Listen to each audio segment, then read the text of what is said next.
বাড়ির কাছাকাছি হচ্ছে পৌষ মাসের লক্ষ্মী পুজো, তাই মেয়ের বায়নাতে আমাকেও যেতে হলো। সাজাগুজা কিছুই করিনি, যা ঠান্ডা পড়েছে সোয়েটারটা করতে পারলেই বাঁচি।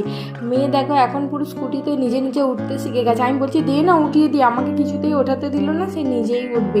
আগে স্কুটিতে উঠতে ভয় পেতো, আর এখন নিজে নিজেই স্কুটিতে একবারে উঠে যেতে শিখে গেছে। তারপরে আমরা তিনজনে বেরিয়ে গেছি। যদিও কাছাকাছি পুজোটা হচ্ছিল, বাইকে না গেলেও হতো, কাছে দিয়েও যাওয়া যায়, কিন্তু আমরা তিনজনে বাইকেই গেলাম। ছোটোখাটো পুজো হয়, কিন্তু 3 দিন ধরে অনুষ্ঠান হচ্ছে পুজোটাতে। আজকে যাত্রাও আছে ওখানে। তো লক্ষ্মী পুজোর লক্ষ্মী ঠাকুরের প্রথম ফটোটা আমি নিলেও পরেরটা দেখো মেয়ে নিয়েছে, ভালোই শিখে গেছে কিন্তু।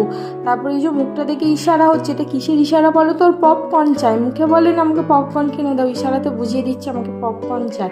একটাই দোকান ছিল পপকর্নের, তারপর আমরা পপকর্ন কিনে বাড়ি চলে এসেছিলাম। পরে যদিও মেলা বসবে, এখনও সেরকম কিছু মেলা বসেনি। তারপরে এই যে বাড়ি চলে এসেছি, ও কুকুর দেখে ভয়ে ছুটে চলে আসবে। চলো বাই বাই, সবাই লাইক করে দিও।